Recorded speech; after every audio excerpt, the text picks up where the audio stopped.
Speaking of cuckoo, we're talking about doing taxes and giving money to the government. We're talking about that, but we're also going to be talking about not laundering money. This is just like all kinds of fun. Pay your taxes, don't launder money. But without any further ado, ready? Got the check, mic check, 1, 2. Everybody give it up to Joe. I'm so excited to follow the tax guy as a compliance professional. It's a little bit of less pressure now, so we'll see where this goes. I know we have people from different areas of crypto space, different levels of interest, different practices in the space. So I'm going to try to keep things pretty general here, and then we can drill down maybe during Q&A. So what I want to focus on are what are the key regulations, and sort of the federal level, work down to the state, and then talk about some pressing things that are happening here in California, whether we know it or not, relevant to regulation. And Jody and a few others had mentioned maybe there's some advocacy positions that we could take individually or as a collective. And so maybe we'll throw those out at the end and see what you guys want to talk about. So we'll talk at the federal level. So there's this rumor going around that Bitcoin is sort of the Wild West and is unregulated. Nothing could be further from the truth. To many people, maybe it's overregulated, but there's some alphabet soup agencies that regulate Bitcoin. So I'm going to cover just a few of those here today, get you some of the heavy hitters. So, whoops. Sort of an alphabet soup here. Hopefully everybody can see.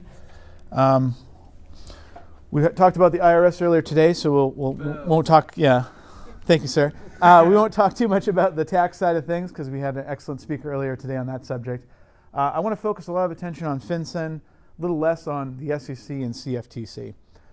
So real quick, talk about the SEC and the CFTC. So the SEC, Securities and Exchange Commission, has said under certain circumstances, Bitcoin and other cryptocurrencies could be considered a security, right? So the SEC has been very busy in the space. They've been focusing most notably on ICOs. Everybody here know what an ICO is? Have an idea? Initial coin. For those that don't, it's an initial coin offering.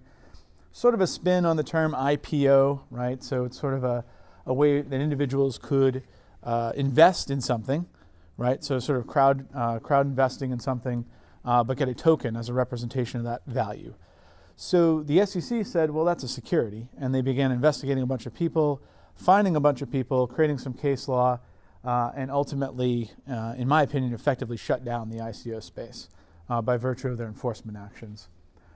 So depending upon one's perspective, they did a fantastic job, or they cut off some new mechanism of financing. So in certain circumstances, again, cryptocurrency could be considered a security. Very quiet space right now in terms of that. The CFTC has said in certain circumstances, oh, by the way, Commodities Futures Trading Commission, the CFTC has said in certain circumstances, cryptocurrency could be considered a commodity. So that's a very interesting space as well. I don't think we have too many folks here in the commodity space, but that has really been relegated to sort of traditional players getting involved in crypto. Chairman Ciccolo of the CFTC is affectionately known as Crypto Daddy. Has anybody heard of Crypto Daddy? Yeah, so you got some people some diehard folks here. So Chairman Ciccolo was known as Crypto Daddy because during some presentation alongside the SEC, gave a presentation in which he talked about how we owe it to the younger generation to be more inclined to accept innovation and to tread lightly in terms of innovation. And he talked affectionately about his young kids and how they are very interested in the crypto space and they think stocks and bonds and everything else is boring, but they're really excited about crypto. So that kind of raised his profile. There's t-shirts and stuff. He has like sunglasses and they made him look all cool and stuff like that. So I think that's pretty interesting, and it sort of points to the CFTC at least being a little bit more open-minded currently. The SEC sort of gets a cold reception everywhere they go, unfortunately for them. But they recently launched something called FinHub. And so FinHub is their regulatory sandbox. Does everybody here know what a regulatory sandbox is? Okay, so I mean, it's sort of wonky compliance stuff. What's this compliance guy saying? What's a sandbox? So a sandbox is an environment that companies can play in and start a business, and they can do things without going through the formal licensing process. They're allowed to play in that sandbox, provided they play by some certain rules.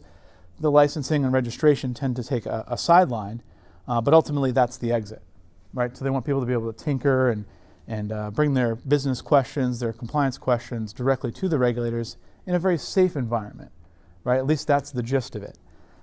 We've seen a lot of successful ones outside of the US, such as with the Central Bank of Bahrain, which our company works with, which is pretty cool. They have one established. FinHub of the SEC, I think they're still putting sand into the sandbox. I really don't think there's a sandbox there yet, but I'm hopeful long term that maybe that's something they can put into play. Because ultimately, the idea is to get people comfortable doing something and then build them up towards an exit, and the exit is ideally something with a license or a registration where they can actually be treated as they would anyone else that has that license, has that capability. So the sandbox is pretty interesting. Anyway, they call it the FinHub. But we're going to focus most of our attention on FinCEN. Everybody here heard of FinCEN? Yeah, some people grumbling. Okay, great. I'll take that as a yes. So FinCEN initially came out with what we think is the first formal regulatory guidance in cryptocurrency back in 2013, which I'm told makes people really old in Bitcoin years if you did something in 2013. So in 2013, FinCEN came out with their initial guidance, and they said, if you are doing any activity in which there is an exchange of fiat to crypto, crypto to fiat, or crypto to crypto, you are an exchanger. That's their word they came up with. An exchanger, ER, and therefore you are a money transmitter. Right, so a money transmitter is a type of MSB. Everybody here heard of an MSB? That's sort of bandied about a lot in the crypto space. MSB stands for a money services business, of which a money transmitter is a type of MSB. So a lot of people confuse that. They say, well, I'm an MSB. Well, yes, you are, but in particular, you're a money transmitter, right? There's other types of MSBs like check casher, foreign currency. The reason it's very important, among other things, to have this distinction is for a money transmitter, there's no threshold cutoff. So you can cash checks for other people up to $1,000, and you're not registered as a money transmitter, or as a MSB. But for a money transmitter, it doesn't matter if you do a nickel, a penny, you're a money transmitter. There's no threshold. So early on in the space, people thought, well, I do under $1,000, I'm not a money transmitter. No, you are a money transmitter. There's no threshold for transactions. Personally, I think that's by design, by FinCEN. Right? So there's no way that you can sort of go under that threshold like a check casher, for example. So in their initial guidance, they called that activity, they called those individuals or companies exchangers. They also had two other distinctions. Straight here. They had an administrator and a merchant. These are two other terms that they defined in that initial guidance. An administrator essentially is someone who puts a currency into circulation and has the ability to accept redemptions on that currency. Bitcoin is not an administrator. Does everybody know why? Because you can't redeem it. Can't redeem it. There's no Bitcoin company, there's no Bitcoin czar, there's no board of directors, there's nothing that you can cash that in. Now that we know there's exchanges, right? We can go to Coinbase or Kraken, you can sell and buy Bitcoin, but that currency itself has no administrator. It cannot be an administrator by definition. Now, if we came up with Joe Coin and I put that out into circulation and said, hey, I have some coin, I'm going to sell it, I'll take it back if you guys want to sell it, FinCEN says, well, you're an administrator. But Bitcoin is a code that was released into the wild. No one controls it, right? It's not an administrator. It's very important. Third term that they came up with, pretty intuitive, is a merchant, right? That's anyone that accepts Bitcoin or cryptocurrency as payment. Pretty straightforward. FinCEN says you're not a money transmitter. To state the obvious, right? So if you accept Bitcoin as payment for services rendered, you are merely a merchant. Clearly there's a tax implication, as we talked about earlier, and obviously other laws apply, but as far as FinCEN's concerned, you are not a money transmitter, right? So exchanger is really key. So what does all this mean, Joe? I'm a money transmitter, that's great. I own a Bitcoin ATM, or I do trading on local Bitcoins. I do something that qualifies for this category. What does that mean I have to do? Well, that means you have to do, among other things, at a high level, three things. You need to register with FinCEN. You need an AML program, which is a service our company offers. And you need a state license. So we'll take each of those real quick here. Registration with FinCEN, I promise you it's one of the easiest things you'll ever do. one of the easiest encounters you'll ever have with the federal government. Registering with FinCEN is a check-the-box activity. You literally go onto their website and you declare yourself to be a money transmitter, right? You go on there, you fill out Form 107, it's a legacy form, but that's the name of it, Form 107 or RMSB, and you register as an eBSA filer. 2 parts to that. You register. I've been told it takes anywhere from 25 to 45 minutes to register with FinCEN. Super easy, and it is free. Your tax dollars at work, folks. It's free. Fantastic. Now, if you conduct money transmitter activity and you are unregistered, FinCEN has told us this is their #1 priority, is to identify people that are conducting unregistered money transmitter activities. If you are unregistered and you are conducting MSB activities, you could face up to 5 years in prison. Just for taking grandma's money and converting it to Bitcoin, that's terrible. Yes, yes, okay. So we could agree that 5 years is a little draconian. However, I will say the government in their infinite wisdom at least somewhat disagrees by that. And what I mean by that is they essentially use that as sort of leverage to get you to either plead guilty or somehow go forward with a process and say, you know what, I should have registered, it's my bad, work it out through the courts. We haven't seen them press anybody for 5 years in prison, at least not without some other circumstance, like maybe they were doing business with some nefarious characters or some other activity. Generally speaking, we think that that's used much for leverage, right, to see if they can get something out of it. So registration for FinCEN, 30 minutes online or 5 years in prison, take your pick. When you register with FinCEN, and this is very important, when you click submit, you are agreeing to, among other things, have a written AML compliance program in place. We'll talk about that in a second. And you agree to obtain a state license in every state in which you do business or have operations. Really big deal. So we'll take those individually. By the way, when you register with FinCEN, you are also agreeing that you could be examined at any point in time by FinCEN, but FinCEN doesn't conduct the examinations. I'm really going to confuse you. They deputize the IRS, not the tax side, but they deputize the IRS from Homeland Security to conduct examinations. So they can come in at any time. And in fact, Kenneth Blanco, the director of FinCEN, actually went down on a business trip to the Bay Area, and he dropped in on a bunch of exchanges unannounced. He can do that. He can walk right in. He's with FinCEN. He can walk in at any time, and he did. Now, he was complimentary, and he said, we appreciate you filing suspicious activity reports, and thanks for the engagement. He met with some executives, a lot of handshaking, politicking, that sort of thing. Great, that's fantastic. But it just goes to show that they can drop in at any time for any reason. So you're agreeing to be examined at any point in any time. You agree to have a written AML or anti-money laundering compliance program in place. Again, that's something that we offer to our clients. What an AML program is, think of it as your written compliance game plan, right? This is how you are going to help thwart money laundering, help the government in their fight against money laundering. What controls do you have in place? Record keeping, reporting, how do you respond to subpoenas, requests from law enforcement, what tiers do you have, right? So if you guys have been to a Bitcoin ATM machine, there's usually tiers for information that you provide at the time of transaction. All that is recorded as part of the policy in an AML program for Bitcoin ATMs, for exchanges you may have been on. If you purchase from CoinDesk, you're like, hey, Coinbase, hey, I'm purchasing this amount. Why are they asking for this information and they're asking for this over here? That's part of their stated AML program, part of their KYC process within that AML program. So you have to register with FinCEN, subject yourself to examinations at any point in time, written AML compliance program, and finally, state licensure. So this one is pretty interesting.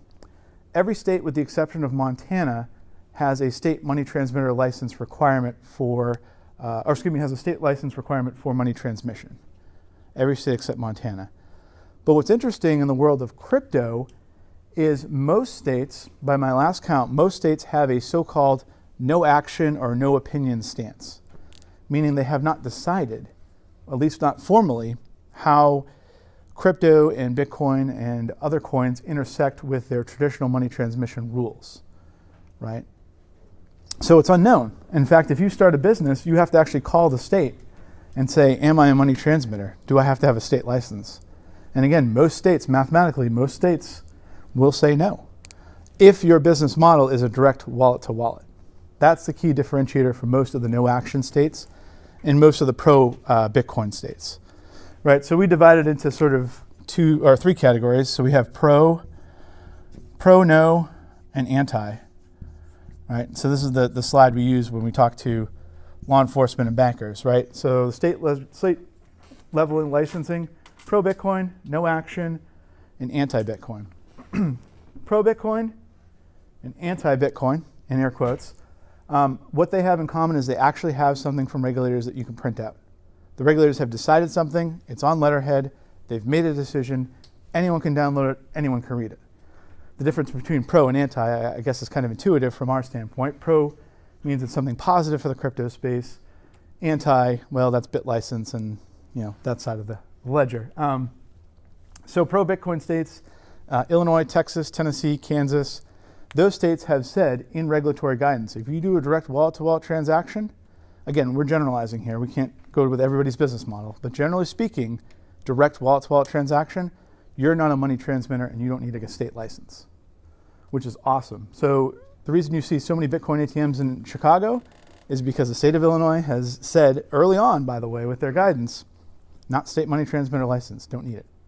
Same with Texas, right? Texas is a huge Bitcoin state. Gee, I wonder why, right? Big population state, pro-business and pro-Bitcoin. On the other side, the anti-side, you have New York with a bit license. You have Hawaii, which requires you to hold the same amount of currency as you do in crypto. So your crypto and your currency have to be equal. So Coinbase actually said, too rich for our blood, we're out of here. So when my clients asked me about Hawaii, I said, well, if Coinbase can't make it there, what makes you think you can? And I don't mean to be blunt, but that's the harsh reality of it. It's very difficult with that unrealistic expectation. And to a certain extent, I might put Washington State in here, in anti, only because they actually require you to go through the formal process of money transmitter license, just like a traditional money transmitter. But ironically enough, we actually find a lot of our clients and a lot of folks in the space, they actually like that clarity. They're like, oh, I have to get a license just like everybody else. Well, I'll go through the process. And the state of Washington is actually piloting a program, excuse me, where 6 states will have reciprocity. I heard they're working on 12, but right now it's 6. So if you get a state license with them, it's possible to get it in 6 other states. So there are some exchanges, smaller exchanges, that are starting off in the state of Washington, and people are like, the state of Washington, why? There you go. Why apply in 6 different states if you can apply in 1 and potentially get 6 on top of that? You have nothing to lose. Why wouldn't you follow that approach? But anyway, I guess we will put them in anti-category for now, although I think they're onto something there. The no action states, what that means is they don't have anything, or they have next to nothing in writing, right? They don't have anything out there that says, hey, here's our guidance, here's what we think. You actually have to call them up. And again, more often than not, if you do call them up and you're doing direct wallet to wallet, they say no action. We're not gonna take any action right now if it's a direct wallet to wallet sale. So we've got registration with FinCEN, AML program, state licensing. One other thing I want to get to before we'll talk a little bit about state licensing. No action states, right? So sorry about that. So in a no action state, you actually have to call them up and get them to tell you if you are a money transmitter. So it's pretty interesting. It's kind of on that company or that entity to call up, and more often than not, again, direct wallet to wallet, it's good news.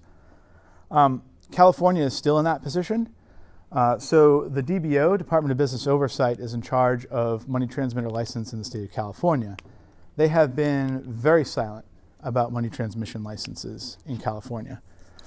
So much so that their last point of contact, at least in transcript, was in 2015, when they went out of their way to correct an erroneous report in the media that said Coinbase had a license with them. They said that, in fact, that is not true. We have not issued a Coinbase license to Coinbase.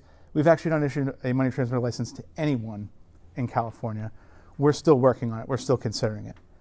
And to this day, that's their last point of regulatory contact. There have been several bills proposed about regulating Bitcoin here in California for state money transmission license. I won't go through all of them, but the one that's been introduced very recently, at the end of February, as a matter of fact, you might want to jot this down, is AB 1489. AB 1489. Definitely commit that to memory. Look it up, read into it. I'm on public record as saying it's basically Bit License Lite. It is very comprehensive. I would argue over the top in terms of licensing. The requirements are very in-depth. Not only is it everything that FinCEN expects, like an AML program, right? Record keeping and reporting, but it also requires things like information security policy, fraud prevention, data continuity. There's also net worth requirements, right? So we're deliberately taking advantage of people that don't have as much money as rich people. And there are other requirements, surety bonds, really a lot of barriers to entry to actually get that license. And it would be encapsulated in 1489. 1489 is based off of the Uniform Law Commission, ULC. So the ULC, Uniform Law Commission, is a bunch of lawyers that get together from all the different states. I think there's 400 of them. From all the different states, they get together and they decide, hey, we're going to put together a recommendation for what state licensing should be.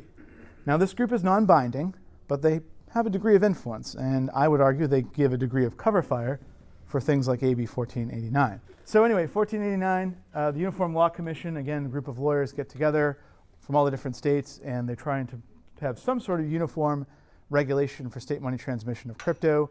Unfortunately, they picked one that I vehemently disagree with. The big problem with this is it doesn't have the exceptions that I think it should have.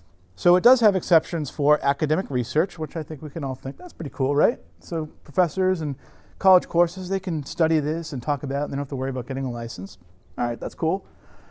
They have a cap.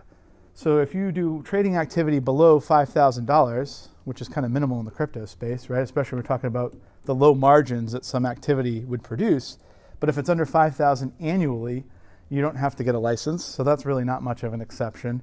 And then there's a few others that really dovetail with FinCEN's exception. So there's really not much of a of a gift there in terms of the industry. What's missing from this, and what I like about the pro and no action states, is there's no exception for direct wallet to wallet. In other words, if you do any exchange activity, you would meet this definition. Any exchange or activity. So all the Bitcoin ATMs that you see right now in the state of California, none of them have a money transmitter license. Not because they're cool and they want to buck the system, but because the state won't issue one. All of those would have to then apply for AB 1489. And if you want to challenge the state, the fines range daily from $10,000 to $50,000 per day for a fine for not being registered as money transmission. I don't know how on earth the Department of Business Oversight, which I would argue is probably already overworked, already has plenty of assignments because they're like a super agency. Not only are they dealing with money transmission, they're dealing with other licenses and business oversight and environmental stuff. So they're going to go on local Bitcoins and they're going to catch a bunch of people selling crypto and then fine them $10,000 to $50,000 a day. So this is utterly impractical. So our firm, and me in particular, we've been writing some articles saying, hey, look, we totally get that no action is not a strategy. You've got to come up with some sort of regulation. Fine, if you want to do this, and pursue that path. But wallet to wallet, you've got to let some things go. If people are doing a direct wallet to wallet transaction, we don't see why they have to have a data security or data recovery if they're doing a contemporaneous transaction, right? I go to Brian and we agree to sell Bitcoin to each other. It's a direct transaction. Happens in that moment, we both leave. One of us has crypto, one of us has cash or some other form of dirty fiat. The transaction is over. There's no promise. There's no promise to deliver at a later time, a later date, destination, nothing like that. We both leave. I don't understand why we would need to go through this process when states like Illinois and Texas, which are going to eat California's lunch if this bill goes forward, why that's going to happen. Because remember, this is in writing. We have regulatory guidance in writing from the IDFPR in Illinois, from the Texas Department of Banking, in writing, 6 pages, state of Texas, very straightforward. They're very straightforward in Texas. 6 pages. You want to do a direct wallet-to-wallet transaction? Not much state money transmitter license. So that's where I think you're going to see a lot more activity pick up. And this is bad news for business, in my opinion, in California. The other bill to keep an eye out for is AB. Ooh, that's not really a straight A there. All right. AB 953, which I'm coming on board too. I have to read a little bit more about, but essentially at its framework, AB 953, that would allow licensed, I emphasize licensed, cannabis companies in the state of Illinois to pay their taxes in a stablecoin. Cool. So yeah, pretty cool, huh? I like that, yeah. So if you are a licensed cannabis company, dispensary, seed to sale, anywhere in that process, you have a bunch of money, you can pay the state of California in your favorite stablecoin. This is a big deal for many reasons. It's a big deal, in my opinion, for public safety, right? So the cannabis dispensaries, I don't know if anyone's familiar with this industry or wants to admit it, but in the licensed cannabis industry, there is a lot of cash. And if you have boxes and boxes of cash, you have boxes and boxes of cash in the back room, the banks don't want to take it. What are you going to do with it? You have to bring it to the tax office. You have a bunch of cash. It sounds like a good problem to have, right? That's a public safety issue, right? And I didn't come up with that term. The former sheriff of King County in Seattle, that was his leading position on the cash problem. It's a public safety issue, and I agree. So this might go a long way to solve that, right? Whatever you think about stable coins or you want to debate crypto, what's a real crypto? At least it's the right idea, right? Hey, we can use crypto as a safe means to instantly send, store value rather than have these sort of boxes full of greenbacks that may or may not make their way to the state. Let's have some transparency. So 2 key pieces of legislation. Again, I'm giving you my opinion. I know that there might be some different opinions in this room, but I'd love to get your feedback on that. And then one final note, because I really want to get to your questions, and I hope we still have some time.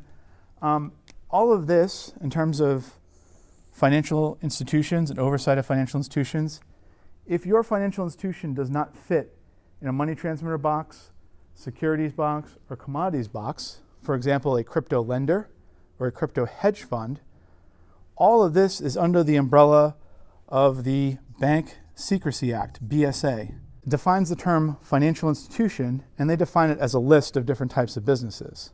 And on that list, oddly enough, money transmitter, securities, commodities, and others, but they also have on that list loan or finance companies, which covers crypto lenders, and they have other business models as well. So even if you don't have to necessarily register or get a securities license or any of these, under the Bank Secrecy Act, if you're defined as a financial institution, you still have to have an AML program. At its core, the AML program is essentially the government deputizing financial institutions to report suspicious behavior.